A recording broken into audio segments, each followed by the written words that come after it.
G'day, I'm Alex Sims, the Technical Support Lead here at Kallipr.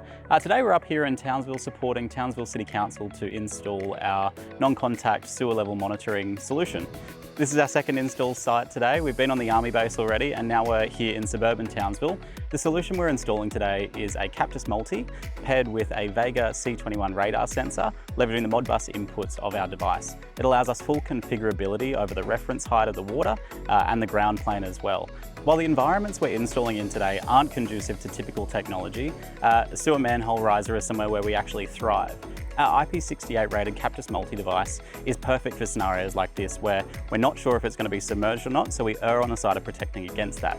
It can be submerged for 1 meter's depth for over 24 hours, and the ability of our Cactus Multi device to connect with an external antenna ensures that when we're installing in a Faraday cage, a large concrete bunker that's a sewer manhole with a cast iron lid, we can actually penetrate that lid and put an antenna on the outside of that to ensure we're still getting connectivity to the device.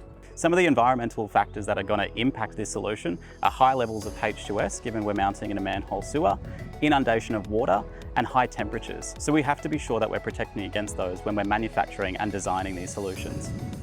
Hey everyone, my name's Kyle. I'm the wastewater planner from Townsville City Council. Today we were working alongside Kallipr, installing their Cactus radar solutions.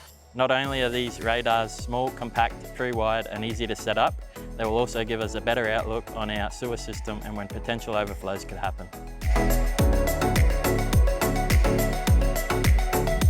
And as you can tell, it's a nice warm day up here in Townsville, and I'm really excited because this is the first time we're ever going to install a Kallipr radar deployed in its first customer environment here with Townsville City Council. It's something we've been working on for a number of months now, and I'm so excited to see it deployed. We're about to get down into the manhole and put it in with our Cactus Multi. I wish I could show you, but I can't. It's still closed doors, but this will be on the market very soon. So we've just wrapped up the first install of our Kallipr radar. As you can tell, it hasn't gotten any cooler, but we're so excited to keep a keen eye on this and see how it compares to our German counterparts and competitors across the market in the radar space.